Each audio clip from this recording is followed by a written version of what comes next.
আইনের আওতায় এনে শাস্তির ব্যবস্থা করা উচিত এবং খেয়াল রাখা দরকার এই জাতীয় কাজে অন্তত আমরা নিজেরা যাব না।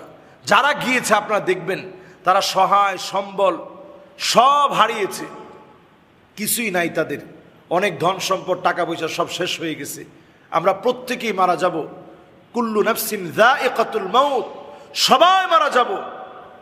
খেয়াল রাখা দরকার আল্লাহ তাআলা যেন এই বালা মুসিবতের মৃত্যু আমাদেরকে না দেন। এই যখন বজ্রপাত পড়তে থাকে তখন আল্লাহর কাছে দোয়া করতে থাকেন, আল্লাহুম্মা লা তাকতুলনা বিগাদাবিক ওয়া লা তুহলিকনা বিআযাবিক ওয়া আফিনা ক্বাবলা যালিক। আয় আল্লাহ, এই গজব দিয়ে আল্লাহ আপনি আমাকে শেষ করে দিয়েন না, এই আযাব দিয়ে আল্লাহ আপনি আমাকে মেরে ফেলেন না। আল্লাহ আপনি আমারে মাফ করেন, আমাদের কাছ থেকে আযাব উঠায় নেন। এই বজ্রপাত একটা আযাব হিসাবে আসতে পারে, এর মধ্যে যদিও শক্তি আছে। ভূমির ভিতরে আল্লাহ রাব্বুল আলামিন জমিনে ফসল দিবেন, এই ফসল উৎপাদনে এর প্রয়োজন আছে।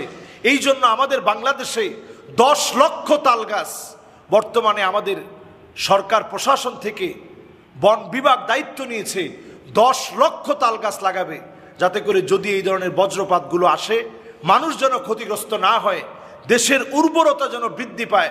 বড় একটা গাছের মধ্যে পড়লো, উর্বর ক্ষমতা যেন জমির বেড়ে যায়, মানুষ যেন ক্ষতিগ্রস্ত না হয়। এই ব্যবস্থাপনায় 10 লক্ষ তাল গাছ লাগানো হবে।